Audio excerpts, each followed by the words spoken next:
Good afternoon, at least in my part of the world, and I hope it's a good day for you, wherever you are and whatever time it is. So, imagine sitting beside me, 5 feet 4-inch woman, delicate body, doe brown eyes, lovely skin, myriad facial expressions, responding to me as I speak, nodding, smiling. Hong Kong-based company by the name of Hanson Robotics activated our friend Sophia in 2016. She was created out of a lot of science, engineering, and even artistry. Saudi Arabia granted Sophia citizenship. She was the first robot ambassador to the UN Development Program. And she's done interviews on all of the major networks and for major magazines and newspapers, all the top magazines and newspapers. Now, if you look into Sophia, there is some criticism that this is a PR stunt, but it's an image, perhaps, of what's coming. She can mimic social behavior, induce feelings of affection in humans. The chief scientist for this AI robot, Ben Goertzel, math PhD, AI researcher, businessman, popularized the term artificial general intelligence, AGI, artificial general intelligence. And so let's use that as a segue into the next section here, where we want to lay out the terms. Weak or narrow AI is AI, artificial intelligence, which is machine intelligence that is limited to a very particular or narrow area. Bank transactions, military simulations, self-driving cars, which are increasingly on the road, diagnosing medical situations, video games, stock trading. So this is a part of our lives all over the place. That's weak or narrow artificial intelligence. Artificial intelligence that does a particular single thing very often much better than human beings. Strong artificial intelligence, or true AI, some call it, may refer to a artificial general intelligence, the term I prefer to use, AGI, that is hypothetical at this point, a machine that exhibits behavior that is at least as skillful and flexible as that of humans. Now, this is a few years out, most likely, but the debate when I first started this work many years ago was whether theoretically it was possible for human beings to create a machine that is as intelligent as we are. I don't see that debate anymore between strong AI, weak AI. The debate now seems to be when this is going to come. And the rollout of ChatGPT in about 2022 has kind of upped the timeline in terms of perhaps when this will develop.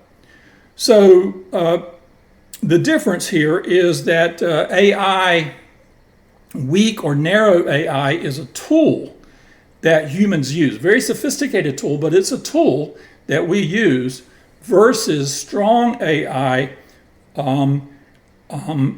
artificial general intelligence, which is it becomes an agent that can actually act on its own.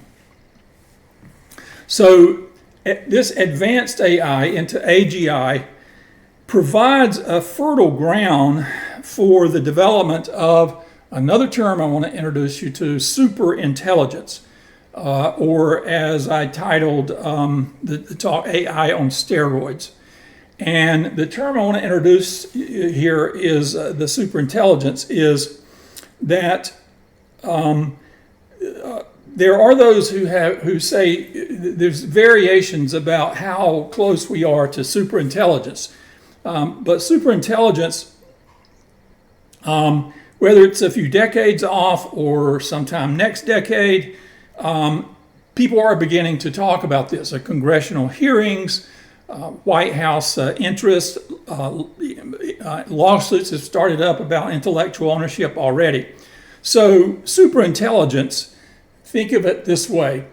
If we reach AGI, artificial general intelligence, where it's mimicking human behavior, let's say you double that so that you have an artificial intelligence that is double the capacity, the intelligence of an average human being. Well, if you can double it, what about 50 times the intelligence of an average human being? And so here now we begin to get into the concept of superintelligence at various levels and scales. So once we begin to move into that realm of doubling, tripling, quadrupling human intelligence, another term has been used, and this will be my last term, singularity. So listen to this quote by Kevin Kelly, the founder of Wired magazine. Singularity is the point at which all, quote, all the change in the last million years will be superseded by the change in the next 5 minutes. The singularity will not necessarily come at the same time that superintelligence is developed, but superintelligence most definitely contributes to the singularity arriving. Ray Kurzweil, who is, I think he was hired as chief engineer at Google, which is putting a lot of money into these various transhumanist programs, says that it is a future period during which the pace of technological change will be so rapid, its impact so deep, that human life will be irreversibly transformed. Although neither utopian nor dystopian, this epoch will transform the concepts that we rely on to give meaning to our lives, from our business models to the cycle of human life, including death itself. Understanding the singularity will alter our perspective on the significance of our past and the ramifications for our future. To truly understand it inherently changes one's view of life in general and one's own particular life. So, as we move into AI on steroids, advanced AI, there are all kinds of risks, and we're already talking about these in the conversation about jobs and fake news and fake pictures and access issues of the rich and powerful. But think about it: you give advanced AI a goal, it needs more power to achieve the goal, so it manipulates humans to get more power. And keep in mind that it's many times smarter than human beings. Elon Musk, whether you like him or not, says this could be more dangerous than nuclear weapons and calls for public regulation and control. Musk notes that we don't want people making atomic bombs, so why should we treat AI as less seriously? Bill Gates has sounded the alarm. So there are vigorous calls among the experts for AI safety or value loading on each new generation of computers as it moves into the direction of superintelligence. So in 2017, Vladimir Putin, who I don't believe most of what he says, I do believe this, said that the country that leads in the development of AI will rule the world. China is involved in this. In the book on these topics, my co-author and I extend Putin's statement.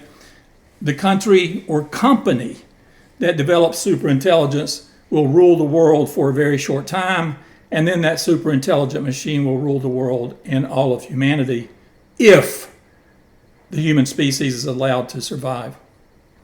So when you think about this in terms of religious terminology, it's kind of interesting because in the monotheistic religions, God has certain attributes. We call them omniscient. God is all-knowing. Now, as the AI advances into superintelligence, it's not becoming deity. It's not becoming all-knowledge, but it certainly can be understood as moving in that direction, right?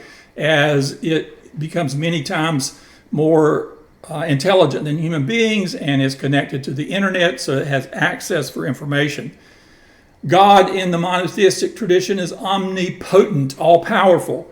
And this AI, advanced AI connected to robotics, has agency in the world, and therefore certainly is not all-powerful, but is moving in that direction in that sense.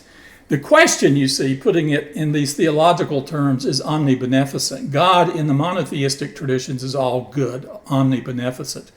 And the question will be, will this superintelligence be omnibeneficent, or will it be a god, or will it be a devil and destroy us? All kinds of other kind of interesting philosophical and religious questions, like, for example, personhood. So as artificial intelligence moves to mimic human intelligence and beyond, questions about personhood will arise because we're going to get these intelligent machines that are going to be hooked to robotics. And a robot may not look like a piece of hardware, but because with tissue engineering and all kinds of other technologies, biological engineering technologies, we may give these AI robots the look of a human being, and questions are going to be raised about personhood. And in the book, I reflect, for example, on extraterrestrial life, extraterrestrial intelligent life, which is hypothetical at this point, not been discovered. But if it were, what would be the difference? There would be differences, but what would be the difference between intelligent extraterrestrial life and highly intelligent, potentially sentient AI robot?